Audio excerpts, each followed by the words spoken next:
अब इसमें रहता है, कुछ लोग क्या करते हैं कि दीवार बनवाएंगे, कॉलम तो उनके पहले से बने रहते हैं, तो लगे हाथ वो लोग क्या करते हैं कि बीम भी डलवा देते हैं।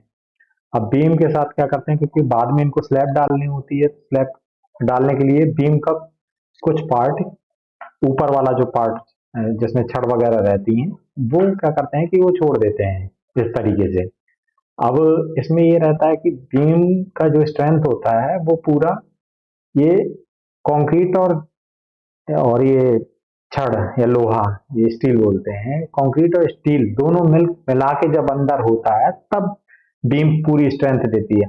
इसके बाद वो लोग क्या करते हैं, इसके बाद वो लोग क्या करते हैं, शटरिंग लगा देते हैं ऊपर इसी के साथ में।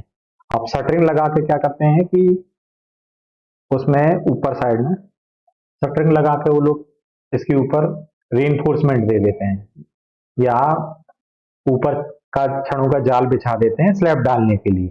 और फिर इसके ऊपर क्या करते हैं, स्लैब डाल देते हैं पूरी।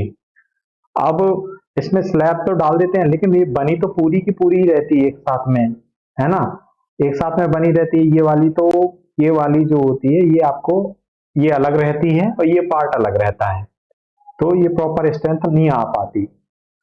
अब देखते हैं सही तरीका करने का। सही तरीका ये होता है कि आप जब आपका दीवार बन जाए तो बीम और स्लैब को साथ में डालना पड़ता है अपने को, ताकि दोनों एक साथ ही वर्क करें। ऐसे में क्या रहता है कि ये जो बीम है वो, उसके साथ में स्लैब भी जुड़ी रहती है, तो स्लैब भी बीम का काम करती है। अब उसको ये अगर मान लो खाली ये बस रहेगी तो ये तो नॉर्मल रेक्टेंगुलर बीम कहलाएगी। अगर अपन स्लैब डाल देते हैं तो, अब जैसे यहाँ पर खाली बीम रहेगी ये वाली, अब ये कहीं का रूल नहीं है ना, ये कम वर्क करेगा, ये बीम का स्ट्रेंथ ही चला जाएगा, क्योंकि ऊपर भी अपने को जब फुल बीम होती है तभी स्ट्रेंथ देती है। अलग अलग ये इतना पार्ट अलग डाल दिया तो ये काम नहीं करता। अब इसमें क्या रहता है कि जब आप एक साथ डालते हैं तो ये वाली जो बीम होती है ये आपकी बीम टी बीम की तरह काम करती है। ये वाली बीम का डेप्थ और प्लस ये वाली बीम का डेप्थ दोनों एक साथ जुड़ जाता है, तो यहां से यहां तक पूरी एक बीम कहलाती है। इसको, ये वाली जो स्लैब के साथ में बीम डाली जाती है उसको टी बीम बोलते हैं।